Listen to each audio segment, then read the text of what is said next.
नमस्कार दोस्तों, जय हिंद, वंदे मातरम। अपना सक्षम पॉइंट यूट्यूब चैनल पर एक बार फिर से आप सभी का हार्दिक स्वागत है। नाथ पब्लिकेशन की बुक में अब तक हमने 26 चैप्टर कर लिया है। एंशंट हिस्ट्री के 26 चैप्टर कर लिए हैं। पिछली क्लास में हमने चालुक्य और राष्ट्रकूटों से संबंधित 2 चैप्टर किए थे। आज की क्लास में हम फिर से 2 चैप्टर करने वाले हैं, जिसमें 27वां चैप्टर होगा पल्लव वंश से संबंधित और 28वां चैप्टर होगा चोल वंश से संबंधित। तो करते हैं हम पहले पल्लव वंश के चैप्टर 27 नंबर चैप्टर को।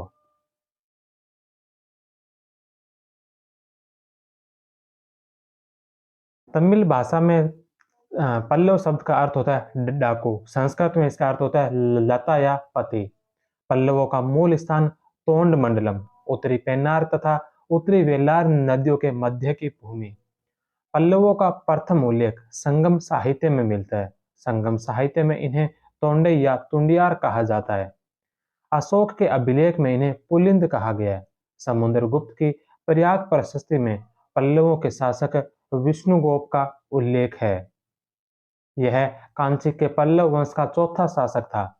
पल्लव वंश का प्रथम शासक जिसका उल्लेख प्राकृत भाषा के अभिलेखों में मिलता है वह सिंहवर्मा। पल्लवों की राजधानी कांची, पल्लवों की राजभाषा संस्कृत। पल्लव वंश के शासक मुख्यतः शैव धर्मावलंबी थे।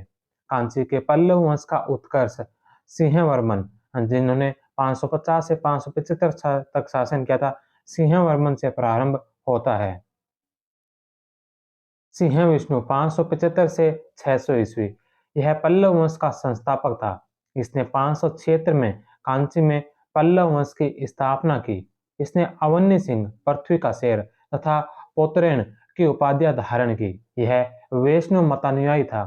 इनके दरबारी विद्वान भारती, जिन्होंने कीर्तार्जुनीयम लिखा था, जिसका विषय वस्तु महाभारत से ली गई थी, भारवी वैष्णव धर्म का अनुयायी था।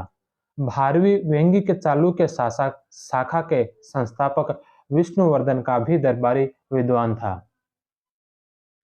इसने मामलपुर के आदिवराह मंदिर का निर्माण करवाया। होसकोट अभिलेख में सिंह विष्णु की माता द्वारा जैन यापनीय संस्था को दान देने का उल्लेख है। सिंह विष्णु के पश्चात दूसरे शासक आते हैं महेंद्र वर्मन प्रथम, 600 से 630 ईस्वी।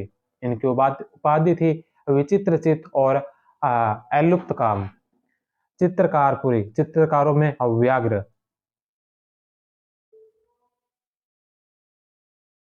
चैतकारी या चैतकारी, मंदिरों का निर्माता, गुण भर ललिताकुर, परम माहेश्वर, मतविलास, महेंद्र विक्रम, अवनी भाजन। महेंद्र वर्मन ने संस्कृत में कुडमिमाल्य नामक संगीत ग्रंथ की रचना की थी। इस ग्रंथ की रचना अपने संगीत ग्रंथ रुद्राचार्य की प्रेरणा से की थी। महेंद्र वर्मन की सबसे प्रसिद्ध रचना मतविलास प्रहसन है, जिसमें कापाली को शैव संप्रदाय और बौद्ध भिक्षुओं पर व्यंग्य किया गया है, तांत्रिक क्रियाओं पर व्यंग्य। महेंद्र वर्मन ने भगवतुजु कियम नामक अन्य व्यंग्य ग्रंथ की रचना की थी। महेंद्र वर्मन के अभिलेखों में वेद व्यास तथा वाल्मीकि की प्रशंसा की गई। मंदिर स्थापत्य की द्रविड़ शैली का प्रारंभ पल्लव काल में हुआ तथा इसे महेंद्र वर्मन प्रथम ने प्रारंभ किया। चट्टानों को काटकर मंदिर बनाने का प्रवर्तक भी महेंद्र वर्मन ही था। महेंद्र वर्मन ने मंडप शैली के मंदिर बनवाए थे। महेंद्र वर्मन के समय पल्लव चालुक्य संघर्ष प्रारंभ हुआ। इसका मुख्य कारण रायचूर दोआब, कृष्ण व तुंगभद्रा नदी के मध्य था। इस संघर्ष के अंतर्गत चालुक्य शासक पुलकेशिन द्वितीय ने महेंद्र वर्मन को पराजित कर पल्लव राज्य के उत्तरी भाग पर अधिकार कर लिया। महेंद्र वर्मन प्रारंभ में जैन मतावलंबी था, लेकिन शैव संत अपार के प्रभाव में आकर शैव धर्म ग्रहण कर लिया। महेंद्र वर्मन ने महेंद्रवाड़ी और चित्रमेघ नामक तालाबों का निर्माण करवाया था। नरसिंह वर्मन प्रथम 630 से 668 ईस्वी, यह इस वंश का सबसे प्रतापी शासक था। इसने परियाल, सूरमार, मणिमंगलम के युद्धों में पुलकेशिन द्वितीय को पराजित किया और उसकी राजधानी वातापी पर अधिकार कर लिया। इस उपलक्ष्य में वातापी कोंड की उपाधि धारण की। इन युद्धों में नरसिंह वर्मन का सहयोग लंका के राजकुमार मानवर्मा ने किया था। कोरम अभिलेख में नरसिंह वर्मन की इन विजयों का उल्लेख है। वातापी विजय की जानकारी वातापी के मल्लिकार्जुन मंदिर अभिलेख से मिलती है। नरसिंह वर्मन प्रथम ने लंका के राजकुमार मानवर्मा को सिंहासन प्राप्त करने में मदद की थी। चीनी यात्री ह्वेनसांग ने नरसिंह वर्मन प्रथम के समय कांची की यात्रा की। इसने नरसिंह वर्मन को महाराज तथा पल्लव राज्यों को रत्नों का आकार कहा। नरसिंहवर्मन प्रथम ने महामल की उपाधि धारण की थी और मामल्लपुरम महाबलीपुरम नगर बसाया। नरसिंहवर्मन ने द्रविड़ वास्तु शिल्प की नवीन शैली मामल शैली का प्रतिपादन किया। नरसिंहवर्मन प्रथम ने महाबलीपुरम में रथ शैली के मंदिरों का निर्माण करवाया। महेंद्र वर्मन द्वितीय 668 से 670 ईस्वी इसकी चालुक्य शाखा विक्रमादित्य प्रथम के साथ संघर्ष में मृत्यु हो गई थी। परमेशन वर्मन प्रथम 670 से 700 इसको चालुक्य शासक विक्रमादित्य प्रथम ने परास्त किया था, लेकिन बाद में परमेशन वर्मन प्रथम ने अपने सेनापति सिरुतोंडार की सहायता से पेरुवंडलूर के युद्ध में विक्रमादित्य प्रथम के पुत्र अभिनयादित्य तथा पौत्र विजयादित्य को परास्त किया। कोरम अभिलेख के अनुसार इसका कोरम अभिलेख दक्षिणी भारत में शैव भक्ति के प्रमाण का पहला स्रोत है। परमेशन वर्मन शैव मतानुयायी था। कोरम अभिलेख में इसको परमहंसेश्वर तथा परम ब्रह्मण्य कहा गया है। इसका सेनापति सिरु तोंडार प्रसिद्ध नैनार संत शैव हुआ। परमेश्वर वर्मन की उपाधियां एकमल, श्रीनंदी, उग्रदंड, अविद्या विनीत और लोकादित्य। मलपुरम के गणेश मंदिर का निर्माण परमेशन वर्मन के द्वारा ही किया गया था। नरसिंह वर्मन द्वितीय 700 से 728 ईस्वी इसका काल अपेक्षाकृत शांति का काल रहा था, इसलिए इसके काल में कला व साहित्य का सर्वाधिक विकास हुआ था। इसकी उपाधियां राज सिंह इसी के नाम से प्रसिद्ध था। काल वीणा नारद, वाद्य विद्याधर, क्षत्रिय कुल, चक्र चूड़ामणि, तोंड तुमरु, आगम प्रिय, वेदों का ज्ञाता। पल्लव शासकों में सर्वाधिक अभिलेख नरसिंह वर्मन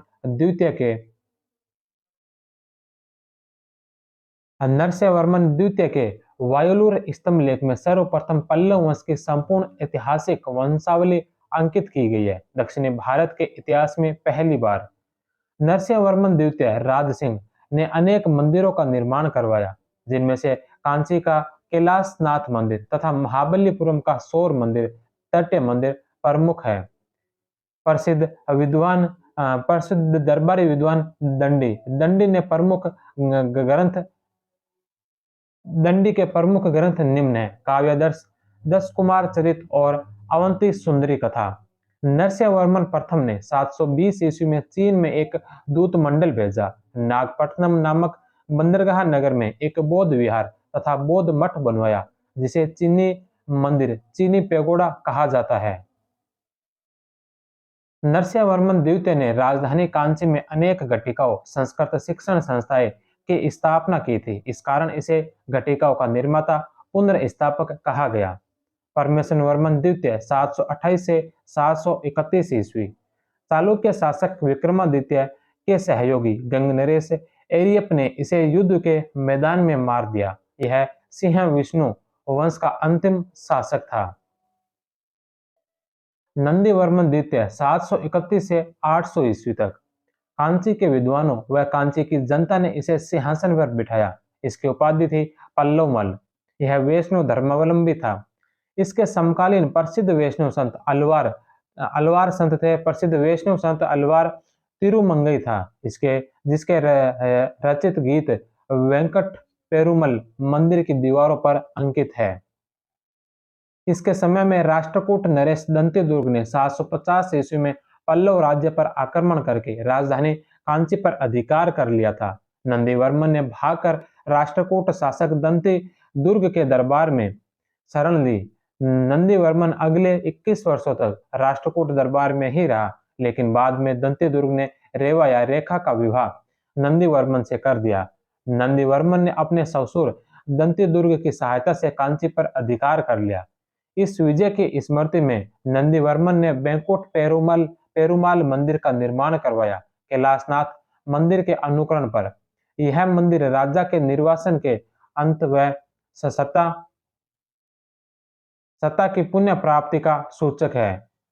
चालुक्य नरेश विक्रमादित्य द्वितीय ने नंदी वर्मन द्वितीय को पराजित करके 734 ईस्वी में उसकी राजधानी कांची पर अधिकार कर लिया और कांची कोड की उपाधि धारण की, लेकिन बाद में धन लेकर नंदीवर्मन को उसका राज्य वापस लौटा दिया। नंदीवर्मन द्वितीय के समय कसाकुड़ी ताम्रपत्र से नरसिंह वर्मन प्रथम की लंका विजय और मान्यवर्मन की सहायता की जानकारी मिलती है। इसके समय पल्लव चालुक्य संघर्ष पल्लव राष्ट्रकूट संघर्ष में बदल गया। दंतीवर्मन 800 ईस्वी से 846-47 ईस्वी तक यह राष्ट्रकूट नरेश दंती दुर्ग की पुत्री रेवा की संतान था। राष्ट्रकूट शासक गोविंद तृतीय ने इसको परास्त किया। दंतीवर्मन वैष्णव धर्मावलंबी था। वेलूर पाल्य अभिलेख में इसे विष्णु का अवतार कहा गया।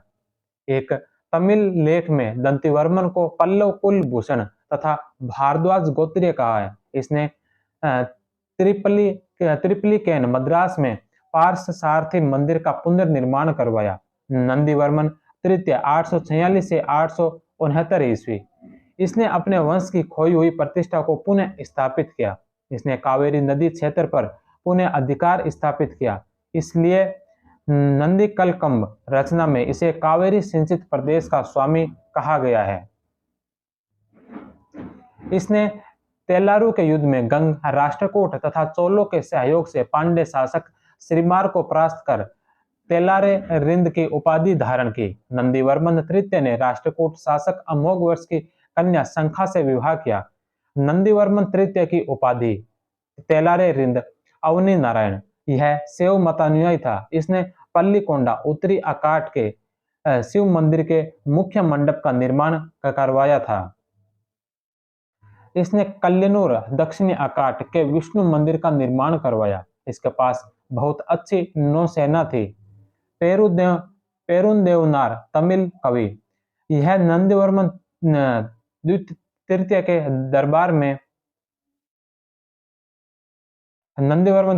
दरबार में था। इसने नंदीकलकम्ब नामक अर्ध ऐतिहासिक काव्य की रचना की, जिसमें नंदीवर्मन तृतीय की विजयों का उल्लेख है। पेरुदेवनार ने भारत वेणवा नाम से तमिल महाभारत की रचना की। नंदीवर्मन के पश्चात नृपतुंग जो 869 से 880 तक तथा अपराजित 881 से 903 ईस्वी तक शासक बने। अपराजित वर्मन इस वंश का अंतिम शासक था जो चोल नरेश आदित्य प्रथम से पराजित हो गया। अतः चोलों ने इस वंश को समाप्त कर दिया। पल्लव वंश प्रशासन पल्लवकालीन प्रशासन व संस्कृति कांची के पल्लव शासक ब्राह्मण धर्म के अनुयायी थे। पल्लव राज चिन्ह वृषभ और लिंग। केंद्रीय प्रशासन पल्लव शासक देवीय उत्पत्ति के सिद्धांत में विश्वास करते थे तथा अपनी उत्पत्ति ब्रह्मा से मानते थे। राजा की सहायता के लिए मंत्री परिषद होती थी। वेंकुट पेरुमाल लेख में नंदीवर्मन की मंत्री परिषद का उल्लेख है। राजा के कुछ मंत्रियों को रहस्यादि कद कहा जाता था। प्रशासनिक इकाई और उनके मुखिया राष्ट्र या मंडल प्रांत को राष्ट्र या मंडल कहा गया, जिसके मुखिया को प्रत्येक या राष्ट्र कहा जाता था। प्रांत से नीचे की इकाई जिला, जिला को विषय कहा गया, जिसके मुखिया विषय या राष्ट्रिक होता था। जिले से नीचे कोष्टम, जिसका मुखिया को देशाधिकृत स्थानीय संरक्षक या देशाधिक कहा जाता था। कोष्टम से नीचे सबसे छोटी इकाई ग्राम, ग्राम के मुखिया को ग्राम भोजक कहा जाता था। ग्रामों का संगठन मोटक ग्राम के नेतृत्व में किया गया था। ग्राम सभा के बैठक के स्थान को मंदरम कहा जाता था। ग्राम सभा सामान्यतः दो प्रकार की होती थी, ब्रह्मदेय और सामान्य। कर राजस्व का प्रधान स्रोत भूमिकर था। भूमिकर की दर 1/6 से 1/10 तक। मंडपी का जो चुंगी कर होता था। मंडवास चुंगी वसूल करने वाला अधिकारी। एरिवती जलाशय की भूमि को कहा जाता था। घटिका संस्कृत महाविद्यालय नौसेना केंद्र महाबलीपुरम व नागपट्टनम नेगपट्टनम में। पल्लव काल में ही अलवार यानी कि वैष्णव और नैनार यानी कि शैव भक्ति आंदोलन का सूत्रपात हुआ। पल्लव काल में कांची विश्वविद्यालय भारत का प्रसिद्ध शिक्षा का केंद्र था। घटिका नामक संस्कृत महाविद्यालयों का प्रारंभ कांची से ही हुआ था। यहाँ स्थित एक मंडप में महाभारत का नियमित पाठ होता था। कांची से शिक्षा ग्रहण करने वाले विद्वान निम्न हैं। वात्स्यायन जो न्याय भाष्य के लेखक है, मयूर शर्मन जो कदम वंशी राजकुमार थे, दीननाग जो बौद्ध विद्वान थे। पल्लव काल में संस्कृत के साथ साथ तमिल भाषा की भी उन्नति हुई। 500 ईस्वी में तमिल विद्वान तिरुवल्लुवर ने कुरल की रचना की थी। पल्लवकालीन प्रमुख मंदिर, उनके स्थान और उनके निर्माता शासक या रानियां। सबसे पहला नंबर मंदिर है एकाश्म रथ मंदिर या जिन्हें सप्त पेगोड़ा कहा जाता है। यह महाबलीपुरम में है और इसका निर्माण करवाया था नरसिंहवर्मन प्रथम ने। तटीय सौर मंदिर, यह भी महाबलीपुरम में है, इसका निर्माण भी करवाया था नरसिंहवर्मन द्वितीय ने। तीसरा कैलाशनाथ या राजसिंहेश्वर मंदिर जो कांची के अंदर है, नरसिंहवर्मन द्वितीय के द्वारा निर्मित। वेंकुट पेरुमाल मंदिर कांची में नरसिंहवर्मन द्वितीय द्वारा निर्मित। मुक्तेश्वर मंदिर और मातकेश्वर मंदिर यह भी कांची में है और नरसिंहवर्मन द्वितीय के द्वारा निर्मित करवाया गया है। द्रविड़ मंदिर स्थापत्य शैली, मंडप शैली और रथ शैली इसे पल्लव शैली कहा गया और विमान शैली और गोपुरम शैली को जो चोल कला शैली कहा गया है। अक्षरा जो पल्लव काल का मूर्तिकार था। पल्लवकालीन साहित्य ग्रंथ और उनके रचयिता। मतविलास प्रहसन है जो महेंद्र वर्मन प्रथम की रचना है। भगवत जोकियम महेंद्र वर्मन प्रथम के द्वारा लिखा गया। कुड मिमाल्य यह एक संगीत ग्रंथ है, यह भी महेंद्र वर्मन प्रथम का है। कीर्तार्जुनियम जो 12वीं की रचना है, यह सिंह विष्णु का दरबारी कवि था। काव्यादर्श 10 कुमार चरित अवंती सुंदरी कथा यह दंडी की रचना है। यह नरसिंहवर्मन द्वितीय की राज्यसभा का विद्वान था।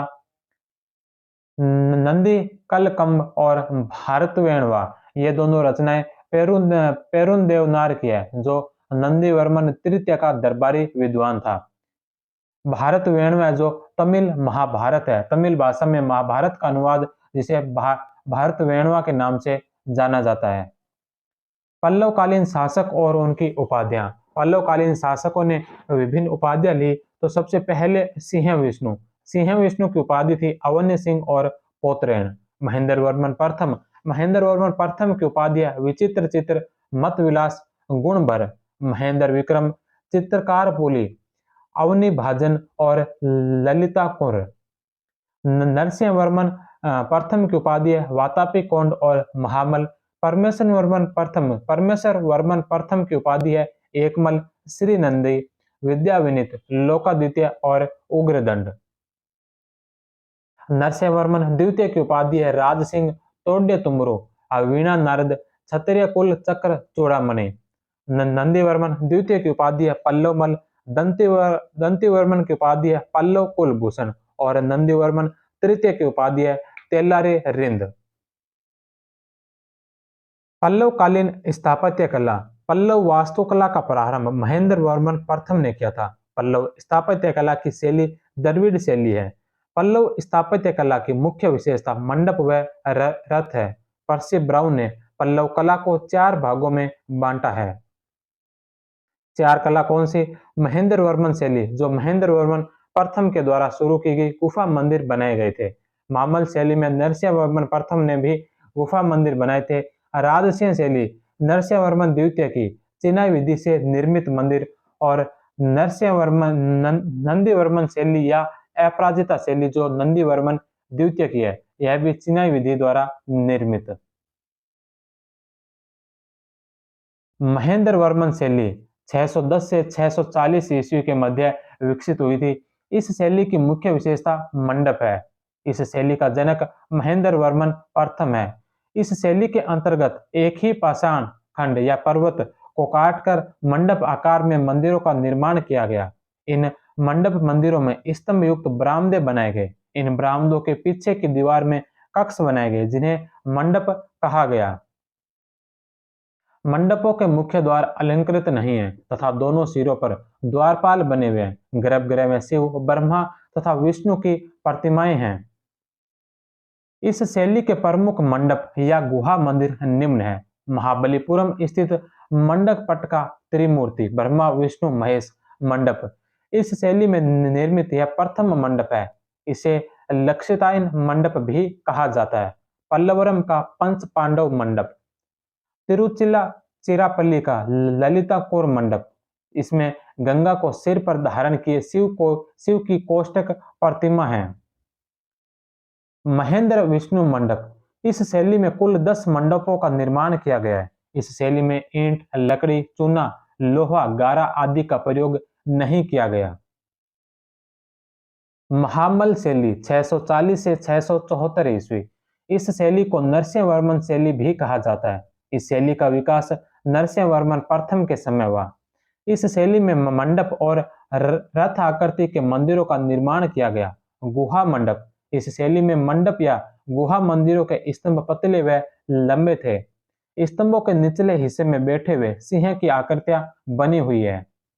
भारतीय स्थापत्य में स्तंभ नाल जहां सिर सिंह की पीठ पर टिकाई गई है उसे यहाँ सिंह के सिर पर टिकाया गया। स्तंभों के शीर्ष पर केंद्रीय आकार का शीर्ष फलक जिसे पलगई कहा गया है। इस शैली में 14 गुहा मंडप निर्मित किए गए हैं जिनमें से कुछ निम्न हैं। आदि वराह मंडप, रामानुज मंडप, कानेरी मंडप, महिषासुर मर्दिनी या दुर्गा मंडप। पंच पांडव मंडप मामल्लपुरम की चट्टानों को काटकर निर्मित इन मंडपों को पौराणिक गाथाओं के रिलीफ उत्कीर्ण है। गोवर्धन पर्वत उठाए हुए कृष्ण को यहाँ का सर्वोत्कृष्ट रिलीफ चित्र माना गया है। आदिवराह गुफा में पल्लव शासक सिंह विष्णु तथा महेंद्र वर्मन द्वितीय की मूर्तियां उनकी 2 रानियों के साथ है। मामलपुर में शिला खंडों पर भागीरथ की तपस्या व गंगा अवतरण का दृश्य तथा अर्जुन की तपस्या का दृश्य तीर्थम उत्कीर्ण है। रथ मंदिर पल्लव वास्तुकारों ने विशाल चट्टानों को ऊपर से नीचे की तरफ काटकर जिन एकाश्म पूजा ग्रहों की रचना की उन्हें रथ कहा जाता है। इन रथ मंदिरों को सप्त पैगोड़ा कहा जाता है, लेकिन रथों की संख्या जो कुल 9 है। इन्हें कहा सप्त पैगोड़ा जाता है लेकिन रथों की जो संख्या वो 9 है। दक्षिण में स्थित रथ मंदिर धर्मराज मंदिर, भीमरथ, धर्मराज रथ, भीम रथ, अर्जुन रथ, नकुल सहदेव रथ और द्रौपदी रथ। उत्तर व उत्तर पश्चिम में स्थित रथ गणेश रथ, उत्तरी पिंडारी रथ, दक्षिणी पिंडारी रथ और वलयकुटे रथ।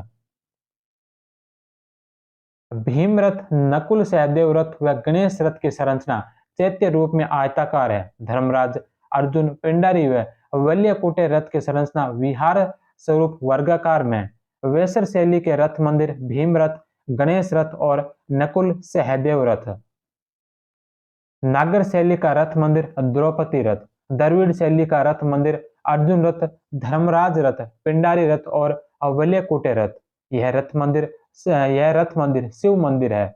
इन रथ मंदिरों के शीर्ष फलक पल्लगी के बिना ही निर्मित है। रथ मंदिरों के सामने छोटे छोटे मंडप बने हुए जिन्हें पंचरम कहा जाता है। धर्मराज रथ मंदिर यह सबसे बड़ा रथ मंदिर है। इसमें अर्धनारीश्वर की प्रतिमा उत्कीर्ण है।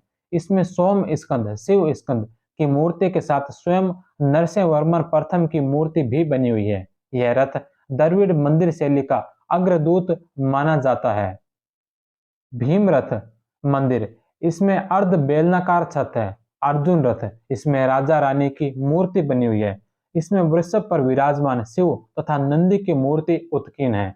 नकुल सहदेव रथ इसकी विशेषता गज पृष्ठाकार होना है। द्रौपदी रथ यह सबसे छोटा रथ मंदिर है जिसकी वक्र रेखा छत झोपड़ी के आकार की है। इसमें किसी प्रकार का अलंकरण नहीं मिलता है। गणेश रथ वल्यकुटे रथ इसका नामकरण एक तालाब के आधार पर किया गया है। उत्तरी पिंडारी रथ यह पल्लव काल की ग्राम देवी है। दक्षिणी पिंडारी रथ नकुल सहदेव रथ के अतिरिक्त अन्य सभी रथों पर विभिन्न देवी देवताओं जैसे दुर्गा, शिव, गंगा, इंद्र आदि की मूर्तियां उत्कीर्ण मिलती है। इनमें से अर्जुन, सहदेव और वल्लकुटे और पिंडारी रथ है जो अपूर्ण रथ है। राजसिंह शैली जो 674 से 800 ईस्वी के मध्य विकसित हुई थी, इस शैली का विकास नरसिंह वर्मन द्वितीय के काल में हुआ। इस शैली के मंदिर स्वतंत्र रूप से पहाड़ों से मुक्त पाषाण खंडों व ईंटों की मदद से इमारतों के रूप में बनाए गए। कांचीपुरम को द्रविड़ शैली में निर्मित मंदिरों का जन्म स्थान कहा जाता है। तटीय सौर मंदिर जलशयन स्वामी मंदिर महाबलीपुरम में चिनाई विधि से निर्मित पल्लव शैली का यह प्रथम मंदिर है। यह यहाँ त्रिमंदिर समूह है, जिनमें से एक में शिवलिंग, दूसरे में सोमस्कंद व तीसरे में अनंत साई विष्णु की मूर्ति है। इस मंदिर में मानव व पशु का संयुक्त मूर्तन स्प्रिंग्स मिलता है। इसके दोनों विमान पतले व सीढ़ीदार है, जिनमें मित्तल विमान कहा जाता है। कांची का कैलाशनाथ मंदिर राजसिंहेश्वर मंदिर यह पल्लव कला का सबसे अलंकृत व राजसिंह शैली का सबसे उत्कृष्ट मंदिर है। इस मंदिर का निर्माण नरसिंह वर्मन द्वितीय के काल में प्रारंभ हुआ तथा परमेश्वर वर्मन द्वितीय के समय पूर्ण हुआ। द्रविड़ शैली की सभी विशेषताएं इस मंदिर में एक साथ प्राप्त होती है।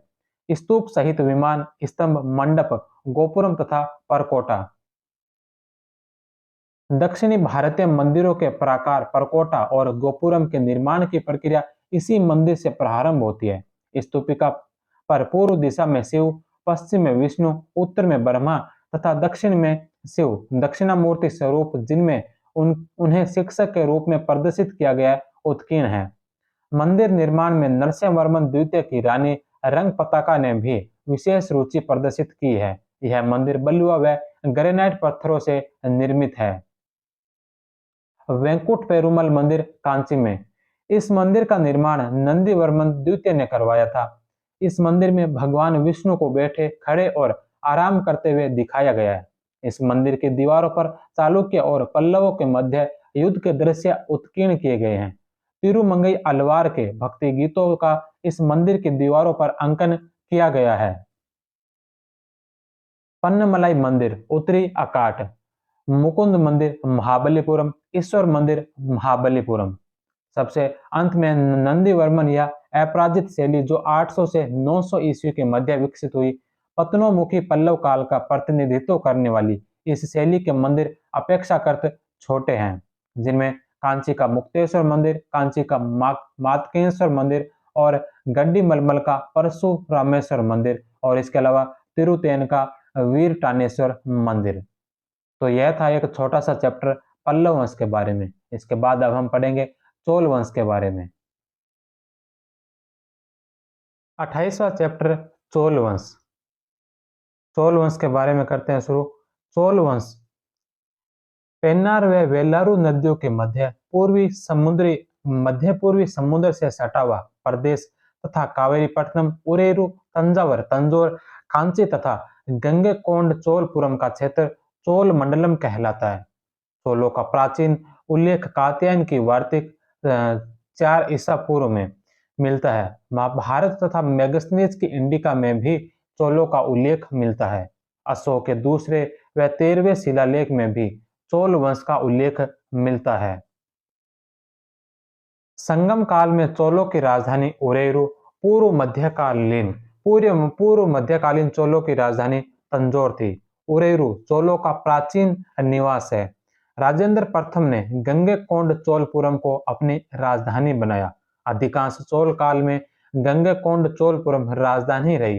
पूर्व मध्यकालीन चोल पल्लवों के सामंत थे और पल्लवों के अधीन रहते हुए चोल सत्ता की स्थापना की गई थी।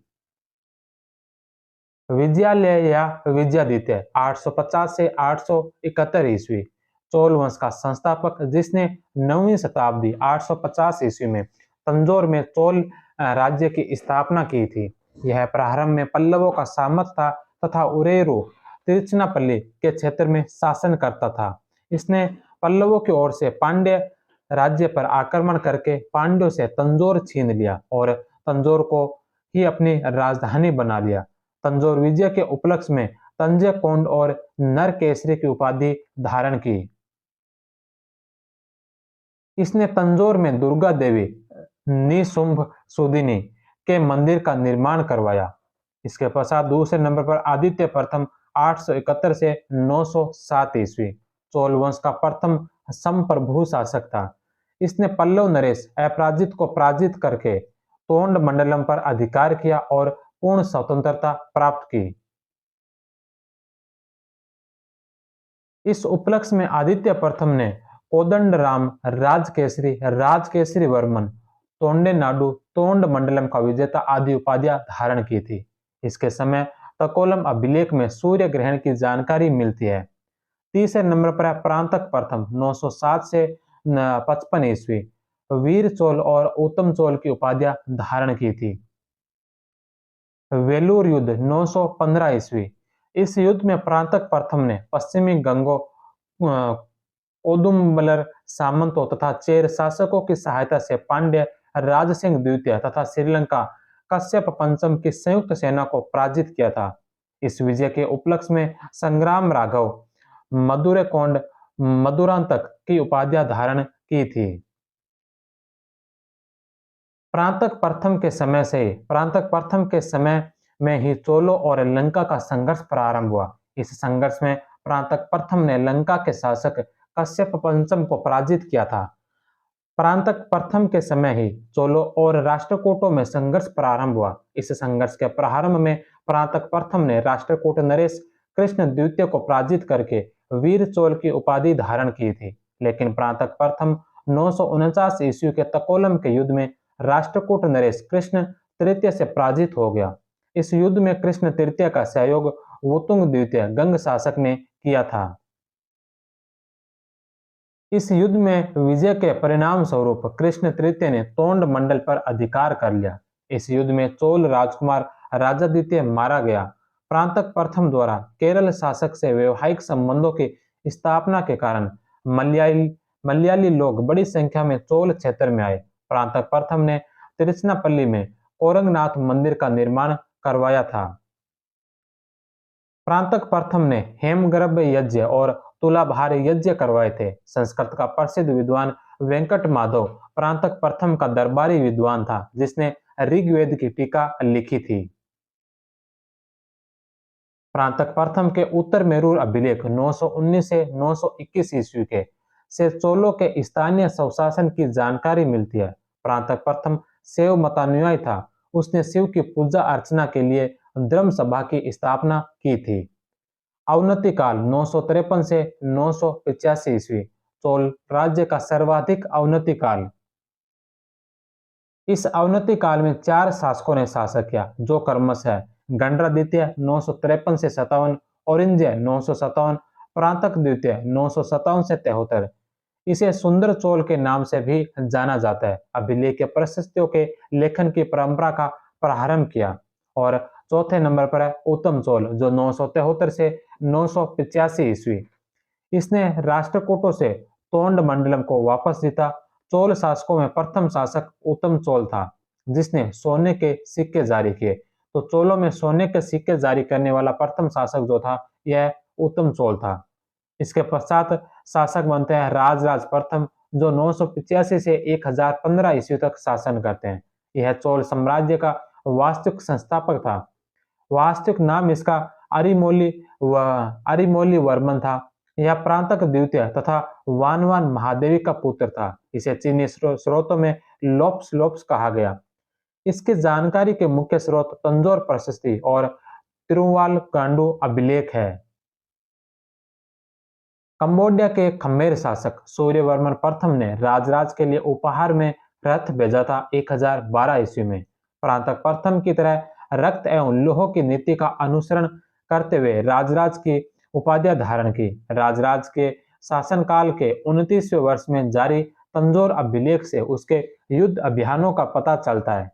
राजराज ने त्रिनेत्री गठबंधन चेर, पांड्य और सिंहल को तोड़ने के लिए एक एक करके 3 राज्यों के शासकों को पराजित किया। केरल या चेर विजय। राजराज ने सर्वप्रथम केरल पर आक्रमण करके कंडलपुर त्रिवेंद्रम के युद्ध में केरल के शासक भास्कर रवि वर्मा को पराजित किया। इस विजय के उपलक्ष्य में राजराज ने रविवर्मन सालेकल मरुत की और केरलांतक की उपाधियां धारण की। पांड्य राज्य पर विजय। केरल के बाद राजराज ने पांड्य नरेश अमर भुजंग पांड्य को पराजित किया और उसे बंदी बना लिया। पांड्य राजधानी मदुरा को ध्वस्त किया। इस विजय के उपलक्ष्य में जयकोंड की उपाधि धारण की। श्रीलंका विजय। समकालीन लंका नरेश महेंद्र पंचम था। राजराज ने महेंद्र पंचम को पराजित करके उत्तरी श्रीलंका पर अधिकार कर लिया और सिंहल राजधानी अनुराधापुर को ध्वस्त कर दिया। उत्तरी श्रीलंका को अपना एक प्रांत बना लिया तथा इस प्रांत का नाम मामुंडी चोल मंडलम रखा।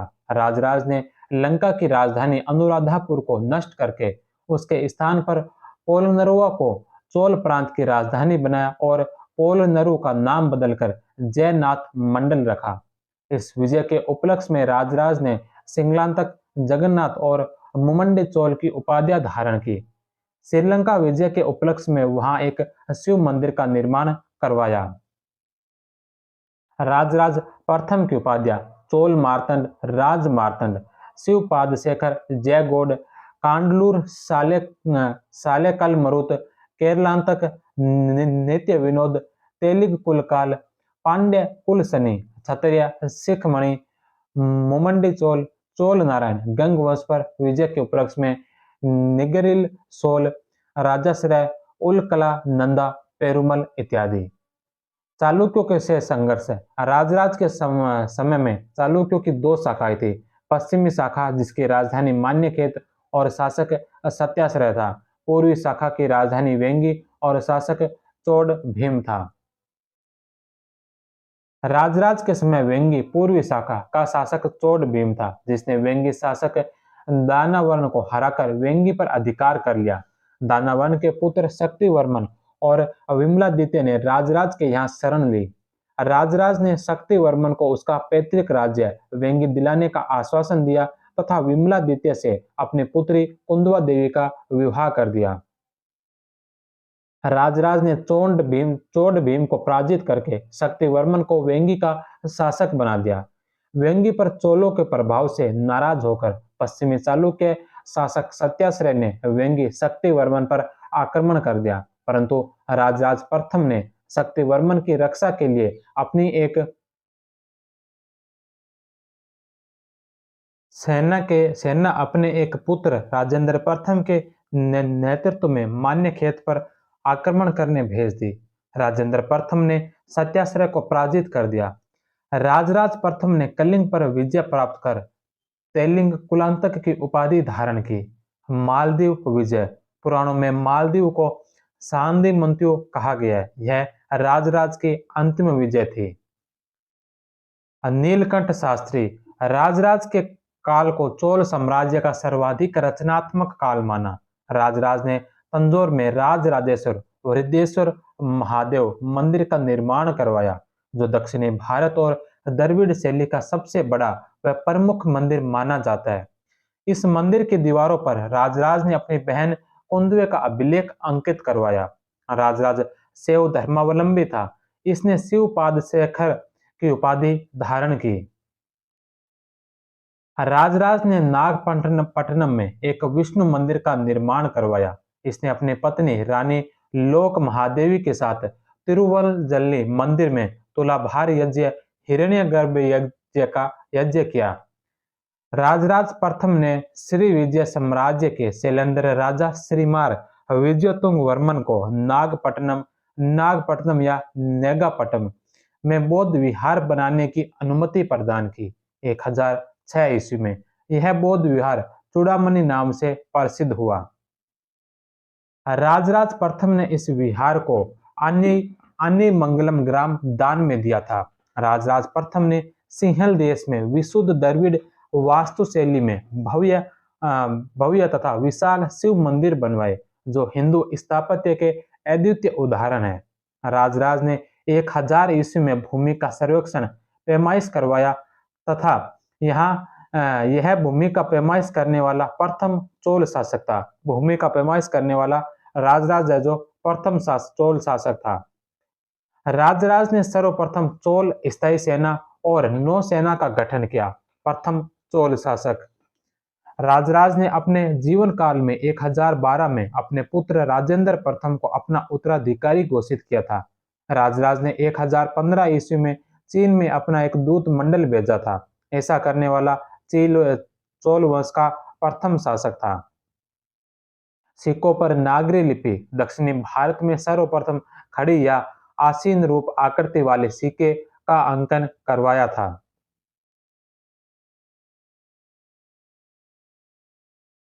राजराज के पश्चात राजेंद्र प्रथम 1014 से 1044 ईस्वी।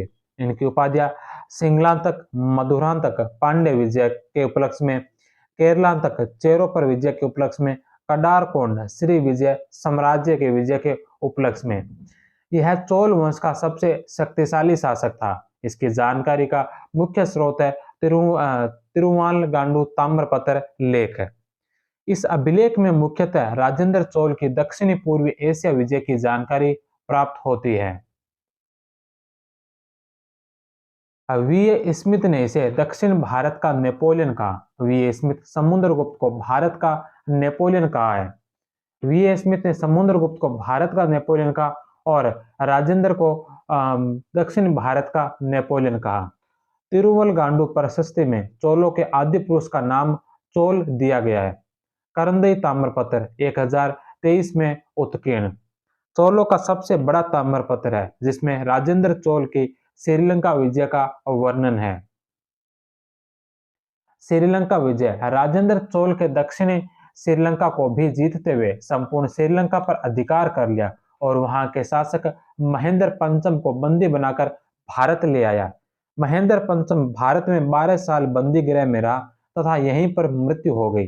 पांड्य शासक द्वारा सिंहल नरेश के पास धरोहर के रूप में रखे गए निर्मल हार को पुनः प्राप्त किया। महेंद्र पंचम के पुत्र कश्यप ने दक्षिणी लंका पर पुनः अधिकार कर लिया तथा विक्रम बाहु प्रथम के नाम से वहां शासन किया। कडारम श्री विजय साम्राज्य पर विजय दक्षिणी पूर्व एशिया में स्थित 12 द्वीपों के समूह को कडारम कहा जाता था जो श्री विजय साम्राज्य का हिस्सा था। उसकी राजधानी श्री विजय थी। श्री विजय साम्राज्य के अंतर्गत मलेशिया, जावा, सुमात्रा आदि द्वीप थे। उस समय श्री विजय साम्राज्य का शासक संग्राम विजयोतुंग वर्मन शैलेंद्र वंशी था।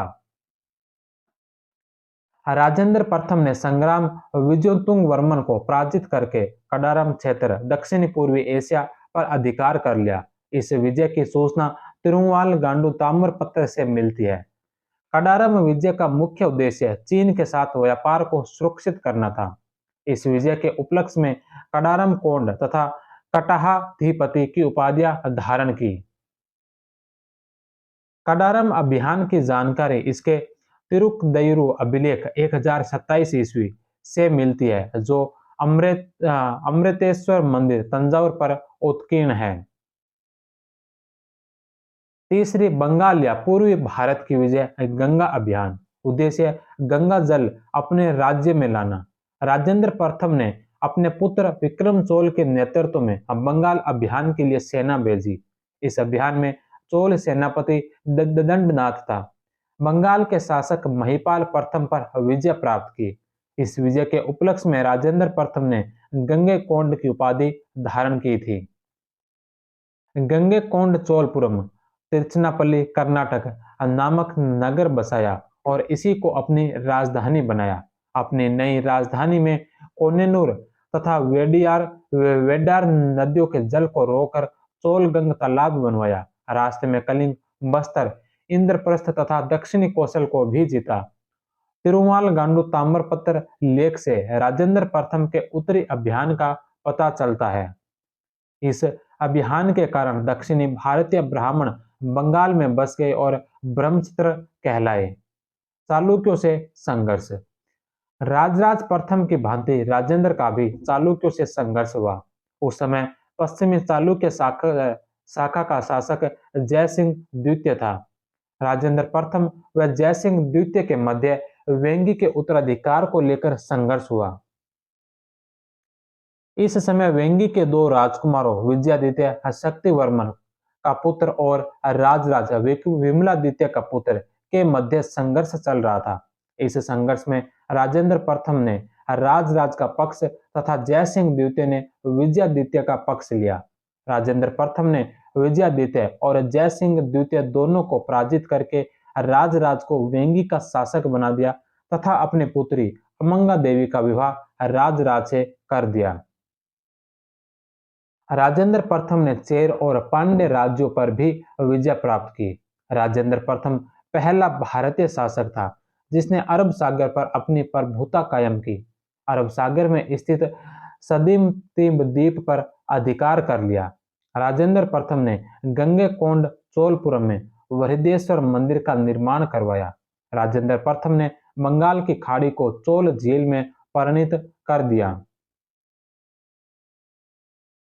राजेंद्र प्रथम ने एनारियम में वैदिक शिक्षा के लिए एक वैदिक कॉलेज की स्थापना की। इस उपलक्ष्य में पंडित चोल मुंडीगुंड चोल की उपाधि धारण की।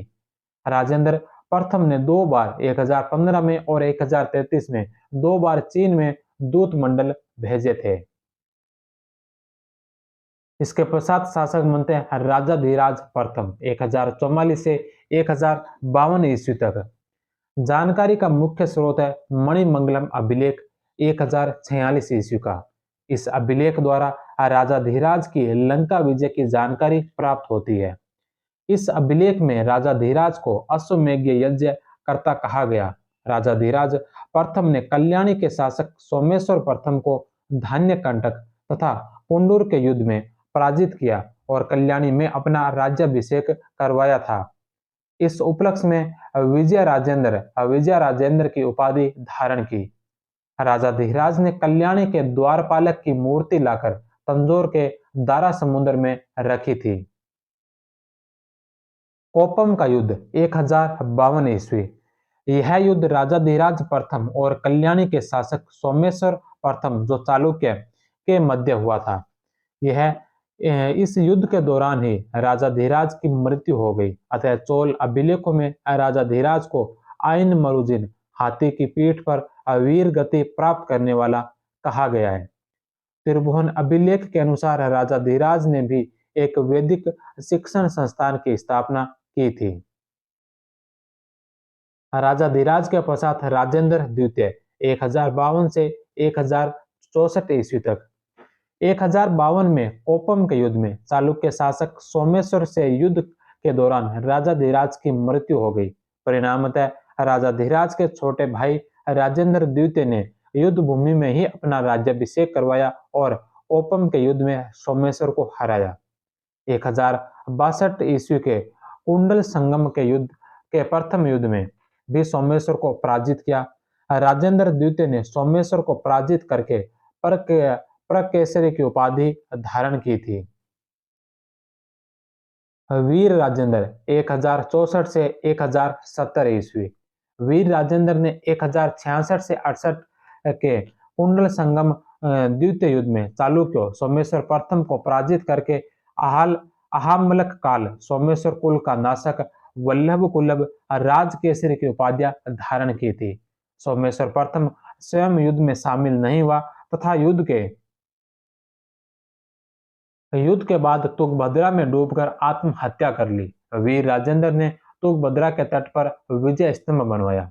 इसके पश्चात अधि राजेंद्र 1070 ईस्वी। 1070 में क्रुद्ध भीड़ ने अधि राजेंद्र की हत्या कर दी। अधि राजेंद्र गंगेकोंड चोलपुरम के मूल चोल वंश का अंतिम शासक था। इसके पश्चात शासक बनते हैं कुलोत्तंग प्रथम जो 1070 से 1120 ईस्वी तक शासन करते हैं। वेंगी और चोल साम्राज्य को एकीकृत करके कुलोत्तंग इस संयुक्त साम्राज्य का शासक बना।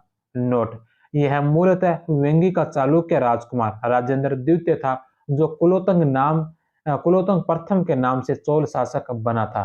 यह राजेंद्र प्रथम का दोहिता था जो अपने उसकी पुत्री अमंगा देवी और वेंगी के चालुक्य राजा राजराज का पुत्र था।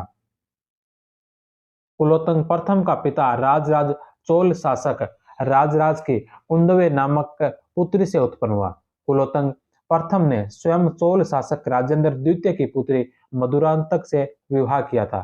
कुलोत्तंग प्रथम का वास्तविक नाम राजेंद्र द्वितीय था। यह सर्वाधिक समय तक शासन करने वाला चोल शासक था। कुलोत्तंग ने व्यापार में बाधक करों को हटा दिया। इस उपलक्ष्य में सुंगम तरवित चोल करों को हटाने वाला की उपाधि धारण की। इसने राजराज प्रथम के समान भूमि का सर्वेक्षण पैमाइश करवाया था, 2 बार, 1086 में और 1110 ईस्वी में। इसके समय में लंका चोल साम्राज्य से स्वतंत्र हो गया और विजय बाहु वहां का स्वतंत्र शासक बना। कुलोत्तंग ने अपनी पुत्री का विवाह लंका के राजकुमार वीर पेरुमाल से करके मैत्रीपूर्ण संबंध स्थापित किए थे। कुलोत्तंग ने 2 बार कलिंग को जीता। दूसरे कलिंग अभियान की जानकारी जयगोंडार की पुस्तक कलिंग तुपरणी में मिलती है। जयगोंडार कुलोत्तंग प्रथम का राजकवि था। कुलोत्तंग के समय अदियर कुलनूर ने शिल्प दिकारम पर टीका लिखी थी। वर्मा का शासक क्यान था कुलोत्तंग प्रथम का समकालीन व मित्र था। कुलोत्तंग ने 1077 ईस्वी में 72 व्यापारियों का एक व्यापारी मंडल चीन भेजा था। इस व्यापारी मंडल ने कैंटन चीन के बौद्ध विहार को 6 लाख स्वर्ण मुद्राएं दान दी थी। सर्वप्रथम चीन में दूत भेजने वाला चोल शासक राजराज प्रथम था तथा राजेंद्र प्रथम ने 2 बार 1016 ईस्वी और 1033 ईस्वी में व्यापारिक दूत मंडल चीन भेजा था। कुलोत्तंग प्रथम कट्टर शैव मतावलंबी था। इसने श्रीरंगम की समाधि तथा चिदंबरम मंदिर का संवर्धन करवाया। अतः उसके विरोध के कारण वैष्णव धर्माचार्य रामानुज को भी श्रीरंगपट्टनम छोड़ना पड़ा और रामानुज ने होयसल शासक विष्णुवर्धन के यहाँ शरण ली थी। कुलोत्तंग प्रथम ने अपने पिता के समान स्वर्ण मुद्राएं जारी की, जिन पर कट्टेकोंड चोल तथा मलेंडुकोंड चोल की उपाधियां अंकित करवाई। कुलोत्तुंग के घेड़वाल शासक गोविंद चंद्र से राजनीतिक संबंध थे। घेड़वाल राज्य में सूर्य पूजा होती थी, तो कुलोत्तुंग ने भी अपने राज्य में सूर्य पूजा का प्रचार प्रसार किया। 1090 ईस्वी में श्री विजय के शासक अभिमानोतुंग तथा राज विद्याधर श्रीमांत नामक सामंतों के नेतृत्व में एक दूत मंडल कुलोत्तुंग प्रथम के दरबार में भेजा। कुलोत्तुंग प्रथम ने नागापट्टनम के चूड़ामणि विहार के लिए कर मुक्त भूमि दान में दी थी। कुलोत्तुंग प्रथम की उपाधियां त्रिभुवन चक्र कीर्तन, जयधर, विष्णुवर्धन, कुलशेखर पांड्य, कुलातक इत्यादि। विक्रम चोल 1120 से 33 ईस्वी, उपाधि त्याग समुद्र और अकलंक। इसने तिरुवांडुतुरु चिकित्सा महाविद्यालय की स्थापना की, जहां चरक संहिता व अष्टांग हृदय जैसे ग्रंथों का अध्ययन होता था। 1128 ईस्वी में चिदंबरम के प्रसिद्ध नटराज मंदिर को बहुत सा दान दिया। कुलोत्तुंग द्वितीय 1133 से 1150 ईस्वी कट्टर शैव धर्मावलंबी था। चिदंबरम के नटराज मंदिर में स्थित गोविंदराज विष्णु की मूर्ति को समुद्र में फेंकवा दिया, जिसे कालांतर में रामानुज ने निकालकर तिरुपति के मंदिर में स्थापित करवाया था। यह मूर्ति लंबे समय तक तिरुपति मंदिर में रही। बाद में विजयनगर के शासक रामराय ने पुनः चिदंबरम के मंदिर में स्थापित करवाई थी। कुलोत्तुंग द्वितीय ने चिदंबरम के शिव मंदिर नटराज का जीर्णोद्धार करवाया। कुलोत्तुंग द्वितीय ने सेकिकलार, कंबन और ओटकुटवन जैसे विद्वानों को संरक्षण दिया था। इसके पश्चात राजराज द्वितीय 1150 से 1173 ईस्वी, इसको चोल या तमिल साहित्य का संरक्षक कहा जाता है, मुक्त मिल पुत्तिलेयन कहा गया। राजराज द्वितीय के पश्चात क्रमशः राजा धीराज द्वितीय 1173 से 78, कुलोत्तुंग तृतीय 1179 से 1218, राजराज तृतीय 1218 से 1246, राजेंद्र तृतीय 1246 से 1279 चोल शासक बने। कुलोत्तंग तृतीय 1179 से 1218 ईस्वी, यह चोल वंश का अंतिम महान शासक था। इसने पांड्य राज्य के गृह युद्ध वीर पांड्य और विक्रम पांड्य के मध्य गृह युद्ध में विक्रम पांड्य का पक्ष लेते हुए वीर पांड्य तथा सिंहल राज्य के संयुक्त सेनाओं को परास्त कर पांड्य राज्य की राजधानी मदुरै में एक विजय स्तंभ बनवाया। इसके शासनकाल में 1201-2 में चोल साम्राज्य में भयंकर अकाल पड़ा, जिसमें जनता की सहायता के लिए उसने अपने राजकोष से विपुल धनराशि प्रदान की। तंजौर अभिलेख में इसका उल्लेख मिलता है। तंजौर जनपद के त्रिभुवन स्थल पर त्रिभुवन त्रिभुवन वीरेश्वर मंदिर, कंपटरेश्वर मंदिर बनवाया। तमिल कवि कंबन ने इसके संरक्षण में कंबन रामायण या रामावतारम की रचना की थी। राजेंद्र तृतीय चोल वंश का अंतिम शासक पांड्य नरेश कुलशेखर पांड्य ने 1279 ईस्वी में राजेंद्र तृतीय को पराजित करके चोल राज्य पर अधिकार कर लिया। चोल शासक राजराज प्रथम, राजेंद्र प्रथम एवं कुलोत्तंग प्रथम ने कलिंग विजय की थी। चोल काल का सबसे बड़ा दानपत्र केरंदई राजेंद्र प्रथम था। चोल प्रशासन, केंद्रीय प्रशासन। चोल राजतंत्र में राजा वंशानुगत सत्ताधिकारी था। चोल अभिलेखों में राजा के लिए को राजन पेरुमाल पेरुमन अडिगल महान संबोधन का प्रयोग किया गया। चोल राजा में राजा को देवतुल्य माना जाता है। कुषाणों के समान चोल शासकों ने भी मृत राजाओं की पूजा का सहारा लिया तथा उनके स्मारकों के रूप में मंदिर बनवाए। चोल राज्य में शिव का नटराज रूप आराध्य प्रतिमा था। चोल राज्य में पर्य पुराण सरदेय धर्म ग्रंथ था। चोल शासक राजराज प्रथम को उल्कानंद पेरुमाल, राजा जिसने धरती को नाप लिया, कहा गया। वहीं राजराज द्वितीय तथा कुलोत्तंग द्वितीय की प्रशंसा तमिल देव के रूप में की गई।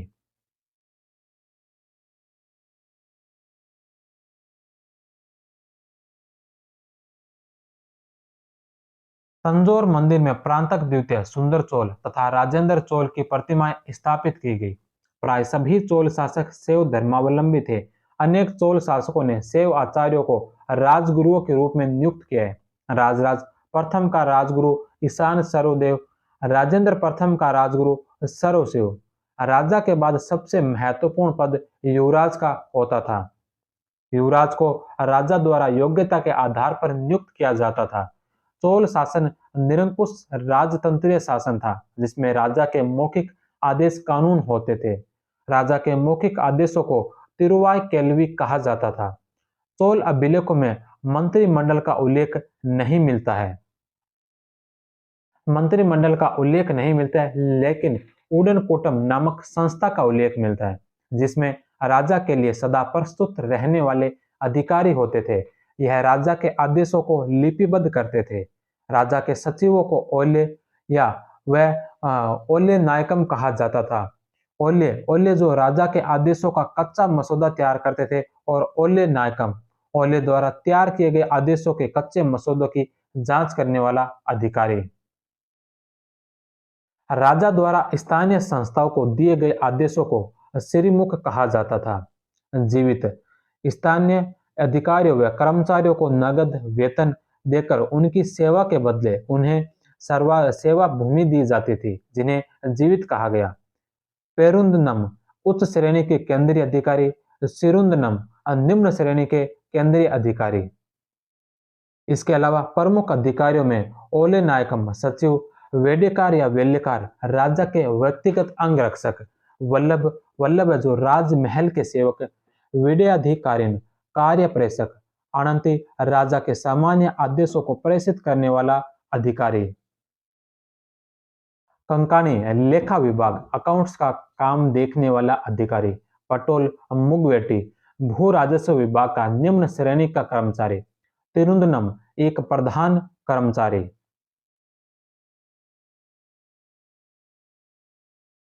नड्डू विरुकई राजा एवं प्रजा के मध्य का अधिकारी। करुमी राजाज्ञा को कागज पत्रों में लिखने वाला अधिकारी। करुमिगल अधिकारी। चोलों की प्रशासनिक इकाइयां अवरोही क्रम में मंडल मंडल मंडल जिन्हें प्रांतों को मंडल कहा गया। मंडल से छोटा कोटम या वलनाडु जो संभाग स्तर का होता था, उससे नीचे नाडु जो जिला होता था, कुरम तहसील और उर जो गांव को कहा गया। आरोही क्रम में उर के पश्चात कुरम, नाडु, कोटम या वलनाडु और सबसे उच्च ये जो प्रशासनिक इकाई थी वह थी मंडल। चोल काल में प्रांतों को मंडलम कहा जाता था। प्रांत के प्रमुख को महामंडलेश्वर कहा जाता था। प्रांतों की संख्या 6 थी। नाडु जिन्हें जिला कहा गया, यह चोल प्रशासन की मूलभूत इकाई तथा राजस्व प्रशासन की आधारभूत इकाई थी। शासन संचालन के लिए प्रशासनिक अधिकारियों के अलावा जनता की सभाएं होती थी। नाडु की सभा को नाटार कहा जाता था। नाटार का मुख्य कार्य भू राजस्व का प्रबंध करना। यह कभी कभी मंदिर प्रबंधन का कार्य भी करती थी। नाडु के खर्च के लिए नाडु विनियोगम नामक कर लिया जाता था। नगर की सभा नगरटार, बड़े नगरों में गठित सभा तन्नेर या तकुरम, उर या ग्राम की सभा उरार। नीलकंठ शास्त्री ने चोल नगरों की तुलना रोमन साम्राज्य के नगरों से की है।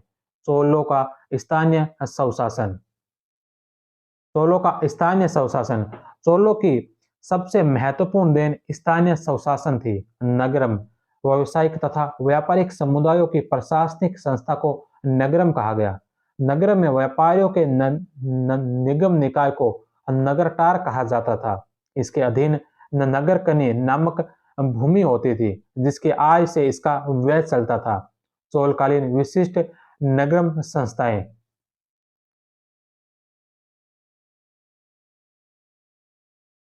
सक्करपदी नगरम घी तथा तेल आपूर्तिकर्ता संगठन। विन्य नगरम तेल व्यापारियों का शक्तिशाली संगठन। सल्या नगरम या स्तूप परिषद नगरम वस्त्र व्यापार से जुड़े संगठन। पारग नगरम सामुद्रिक व्यापारियों का संगठन। गांव में मुख्यतः दो प्रकार की संस्थाएं कार्यरत थी, उर और सभा या महासभा। उर यह सभी लोगों की ग्राम सभा थी। यह गैर बर्मेदे वेलनगाई गांव में होती थी। यह चोलकालीन ग्रामीण समाज की आधारभूत इकाई थी।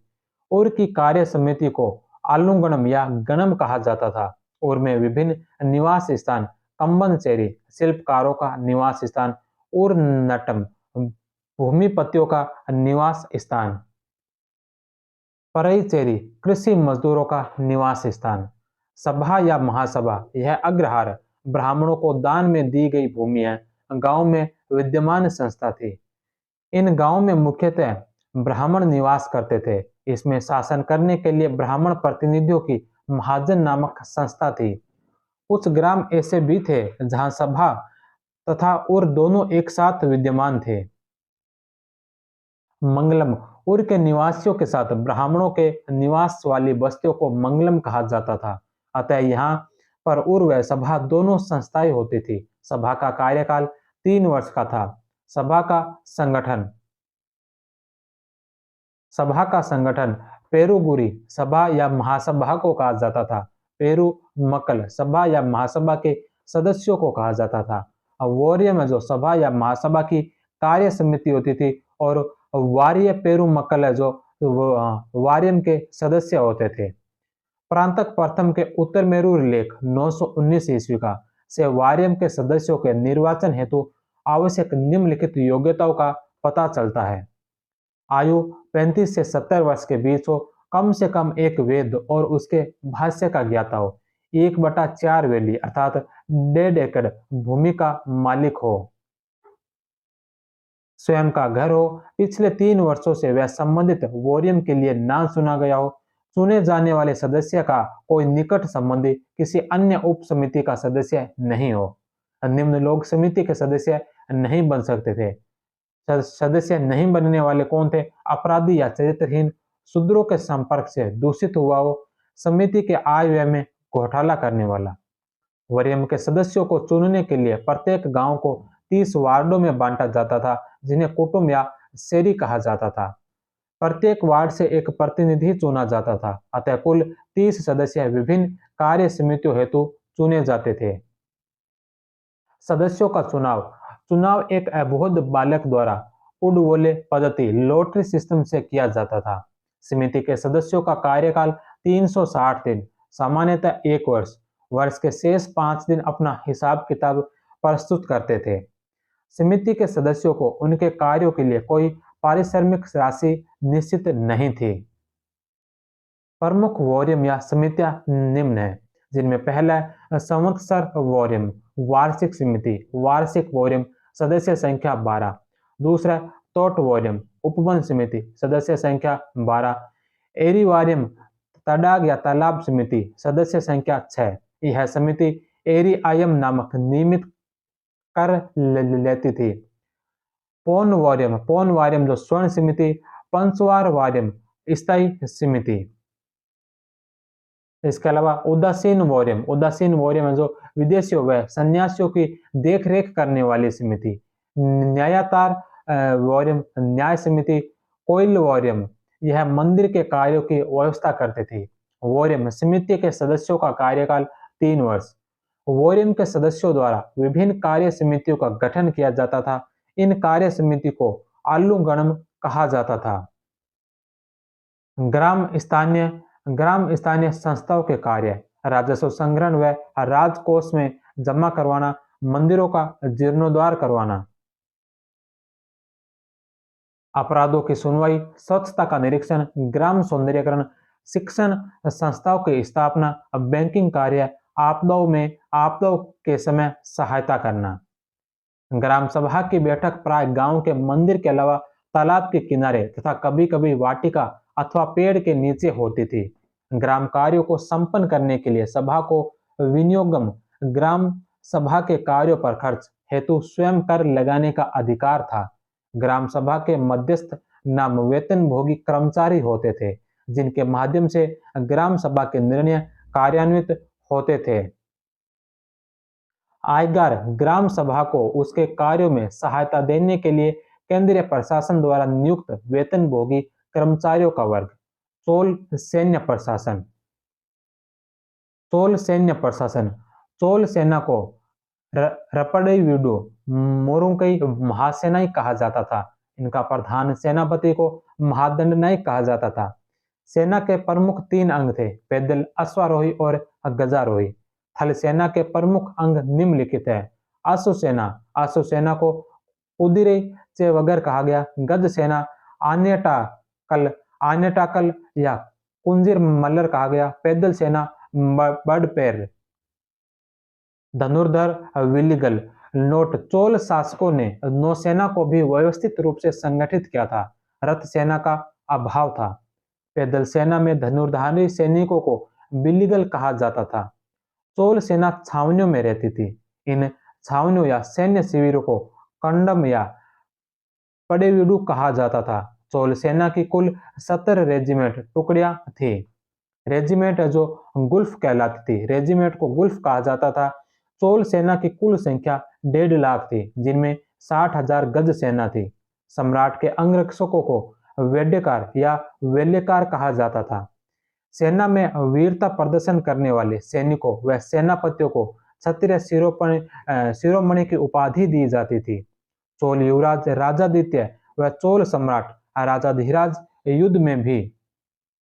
युद्ध में मारे गए थे।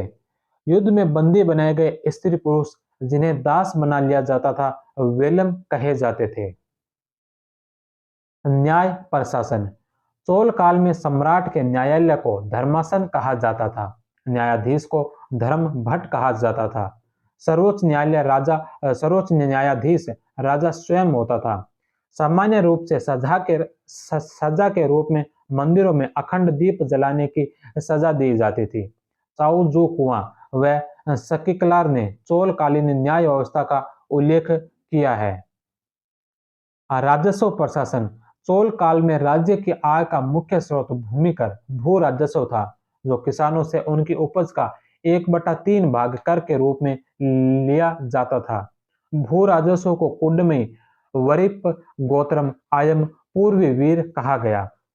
राजस्व विभाग को वरिपोत तथा राजस्व विभाग के प्रमुख को वरिपोत गक कहा गया। राजस्व रिकॉर्ड के रजिस्टर को वरीपोत ककवणक कहा जाता था। भू राजस्व का निर्धारण उपज या उत्पादन क्षमता के आधार पर होता था। भूमि को उपज के आधार पर 12 श्रेणियों में विभाजित किया गया। भूमि कर वसूल करने का कार्य ग्राम सभाएं करती थी। माँ और वेली भूमि मापन के पैमाने में प्रचलित के रूप में प्रचलित थी। अनाज मापने की इकाई कलम थी। चोल काल में प्रमुख प्रचलित कर कदमी आयम भूमि कर या भू राजस्व कर, उपायम या उपायम नमक कर, मनेरे गृह कर, सेककरे या पेविर, तेलक्षाणी कर, मरमजाड़ी वृक्ष कर, वोसली पर द्वार कर, कीड़ा किडाकासु नर पशुधन कर, तरीरे हथ करघो पर कर, वलियायम पथ कर।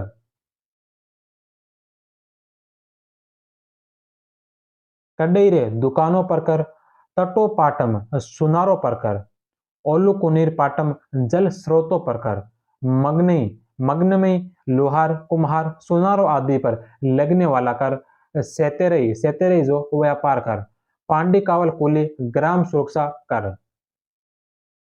भूमि कर को पूर्ववीर तथा लगान को वारी पोत्रगम कहा जाता था। ब्रह्मदेव गांव को चतुर्वेदी मंगलम कहा जाता था। राजा के स्वामित्व की भूमि को प्रभुमान्य तथा मठों को प्रदत्त भूमि को मंडपपुर कहा जाता था। चोलकालीन सिक्के चोलकालीन सिक्के कलंजो भारी सोने का सिक्का, कासू या कांबू छोटे सोने का सिक्का, सोना और तांबा कलंजो और कांसू जो 1:2 में थे। चोलों के सिक्कों का पर मुख्यतः बाघ मछली धनुष का अंकन होता था। चोल शासकों का सबसे बड़ा सिक्का ढेर धवलेश्वरम से प्राप्त हुआ है। सर्वप्रथम चोल शासकों में उत्तम चोल ने सोने के सिक्कों का प्रचलन किया था। चोलकालीन व्यापार चोल काल में व्यापार श्रेणियों के माध्यम से संपन्न किया जाता था। चोल काल में व्यापार जो श्रेणियों के माध्यम से संपन्न किया जाता था। समया 10वीं सदी में दक्षिणी भारत में उदय हुए व्यापारिक संगठन आंतरिक व्यापार का नियम करने वाली सबसे प्रमुख श्रेणी मणिग्रामम श्रेणी थी। विदेशी व्यापार का नियमन करने वाली प्रमुख श्रेणी नाना देशी तिसेयाइर एनुरूर आयुवेलो थी। ये श्रेणियां मंदिरों का दान देने व धार्मिक कार्यों के लिए सभा तथा और में धन जमा करवाती थी। वीरवन जूस तथा अंजुबनम विदेशी व्यापारियों की प्रसिद्ध श्रेणियां थी। चोल काल में व्यापारिक बस्तियों को वीरपतन कहा जाता था। कावेरी नदी चोल साम्राज्य की जीवन रेखा थी। चोलकालीन बंदरगाह कावेरीपट्टनम, महाबलीपुरम, सालियूर, कोरकई, नागपट्टनम। चोलकालीन निर्यात प्रमुख वस्तुएं काली मिर्च व सफेद मिर्च जो कविलो बंदरगाह से निर्यात की जाती थी। इसके अलावा मसाले, औषधियां, सूती वस्त्र। सूती वस्त्र उत्पादन का मुख्य केंद्र कायल केल या कालीकट। सूती वस्त्र के निर्यात का मुख्य केंद्र कालीकट बंदरगाह। आयात की प्रमुख वस्तु घोड़ा अधिकांश दक्षिणी पूर्वी एशिया से आयातित। कालीकट एक महत्वपूर्ण व्यापारिक केंद्र था। बसाप एवं मार्को पोलो ने कालीकट को भारतीय व्यापार का सबसे बड़ा गोदाम बताया है। प्रमुख केंद्र और उत्पादित वस्तु उरेरू या कांचीपुरम से कपास, मालाबार से मसाले, मसालों में काली मिर्च व सफेद मिर्च। निर्यात कविलो बंदरगाह से, ट्रावनकोर से नील उत्पादन, कुडमुकु से सुपारी एवं पान पत्ता, कालीकट से सूती वस्त्र। मार्को पोलो के अनुसार चोल काल में हाथी दांत एवं नील का भी निर्यात किया जाता था। पान सुपारी आदि से संबंधित व्यापार करने वाले असंगठित व्यापारियों को अय्यावोल घुमक्कड़ व्यापारी कहा जाता था।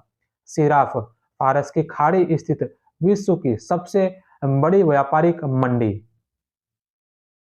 श्रीलंका व दक्षिणी भारत के मध्य मुक्त व्यापार का केंद्र कैंटन बंदरगाह था। चोलकालीन समाज समाज में दो वर्ग थे, ब्राह्मण व अब्राह्मण। क्षत्रिय तथा वैश्य वर्ग अनुपस्थित थे। वलंगे यह किसान वर्ग से जुड़ा हुआ समुदाय था। इसे दक्षिण मार्गी समुदाय कहा जाता था। इंडगी औद्योगिक मजदूर वर्ग से जुड़ा समुदाय। वाममार्गी समुदाय था। प्राय वलंगे और इंडंगे वर्ग में संघर्ष होता रहता था। वलंगे अधिक शक्तिशाली व प्रभावशाली वर्ग था, एक तरह से जमींदार वर्ग। वेटी सार्वजनिक कार्य के लिए किया गया बेगार कार्य। वेलाल किसान को कहा गया। कंपाल दस्तकार होते थे। पलिया खेतीहर मजदूर। संगम काल में कडेसियर कहा जाता था और अभी चोल काल में इन्हें पलिया कहा गया। प्रेया अछूत निम्न वर्ग। चोल काल में दास प्रथा, बाल विवाह, देवदासी प्रथा, सती प्रथा आदि का प्रचलन था। प्रांतक द्वितीय की पत्नी वनवक प्रांतक द्वितीय की मृत्यु के बाद सती हुई थी। चोल कला। चोल कला में मुख्यतः मंदिरों और तालाबों का निर्माण हुआ था। चोल मंदिरों की शैली द्रविड़ शैली। चोल शैली की प्रमुख विशेषता वर्गाकार या ऊंचे विमान। चोल मंदिरों के संदर्भ में फर्ग्यूसन ने कहा कि चोलों ने दैत्यों के समान कल्पना की और जौहरियों के समान इस कल्पना को साकार रूप दिया। चोल मंदिर राजनीतिक, आर्थिक, सांस्कृतिक व धार्मिक गतिविधियों के केंद्र थे। इस कारण रामशरण शर्मा ने चोल मंदिरों को राज्य के अंदर राज्य की संज्ञा दी है। चोलकालीन स्थापत्य। मंदिर, उनके स्थान और निर्माता शासक। चोलेश्वर शिव मंदिर जो नारतामलई में स्थित है और इसकी निर्माण करवाया था विजयालय के द्वारा। बाल सुब्रह्मण्यम मंदिर कन्नूर में है, इसका निर्माण करवाया था आदित्य प्रथम ने। नागेश्वर स्वामी मंदिर कुंभकोणम में है, आदित्य प्रथम के द्वारा निर्मित। ब्रह्मपुरेश्वर मंदिर पुलमंगई में आदित्य प्रथम द्वारा निर्मित। सुंदरेश्वर मंदिर तिरुकट्टली में, यह भी आदित्य प्रथम द्वारा निर्मित। औरंगनाथ मंदिर जो श्रीनिवासलूर में है, यह प्रांतक प्रथम के द्वारा निर्मित करवाया गया है। अगस्त्येश्वर मंदिर जो अनंतपुर में है, यह स्वयंवर महादेवी द्वारा निर्मित है। हरिदेश्वर या राजराजेश्वर मंदिर जो तंजौर के अंदर है, राजराज प्रथम का।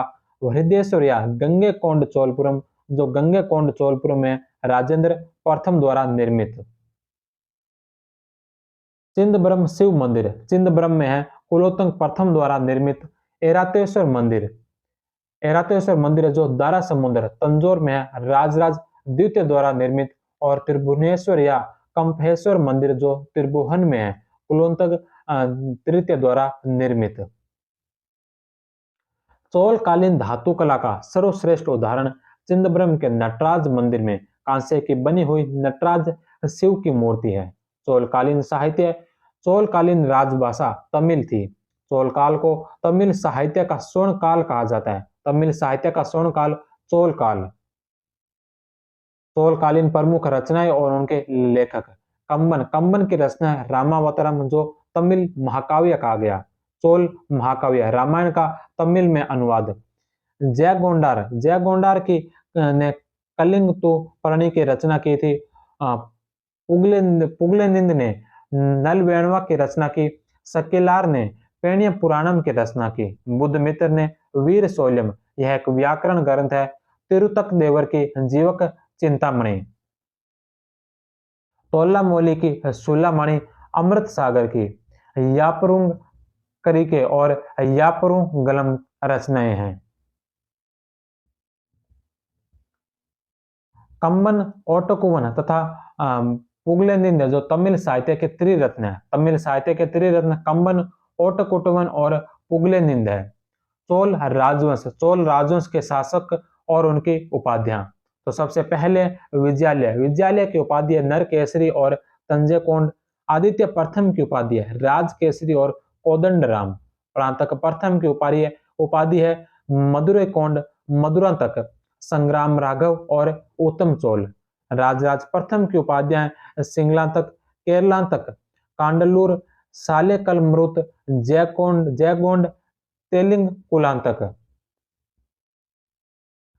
राजेंद्र प्रथम की उपाधियां गंगेकोंड, कंडारकोंड, कटहाधिपति, सिंगलांतक, मधुरांतक, केरलांतक। पंडित चोल, मुंडीगुंड चोल, वीर राजेंद्र और परकेसरी वर्मन। राजाधिराज प्रथम की उपाधि है विजय राजेंद्र। राजेंद्र द्वितीय की उपाधि है प्रकेसरी। कुलोत्तंग प्रथम की उपाधि है सुंगम ति- त्रिवर्ती त्रिवर्ती चोल, कटेकोंड चोल और मलेनुकोंड चोलन। विक्रम चोल की उपाधि है त्याग समुद्र और एकलंक, और राजराज द्वितीय की उपाधि है मुक्तिमल उततिलेयन। तो ये था चोल साम्राज्य। आज की क्लास में हमने चोल साम्राज्य और पल्लव साम्राज्य के बारे में, चोलों के बारे में और पल्लवों के बारे में अध्ययन किया। आशा करता हूं कि आपको ये क्लास अच्छी लग रही है। आपने इस क्लास को लाइक भी कर दिया और चैनल को सब्सक्राइब भी कर दिया होगा। कल की क्लास में हम पढ़ेंगे हिंदू स्थापत्य शैली के बारे में, हिंदू स्थापत्य शैली, और इसके पश्चात एक और चैप्टर बाकी रहेगा जिसके साथ ही ये एनसेट का जो पार्ट है नाथ पब्लिकेशन की बुक का, यह यहीं पर समाप्त हो जाएगा। तो मिलते हम एक और नई क्लास में। तब तक आप सभी का बहुत बहुत धन्यवाद। जय हिंद, वंदे मातरम।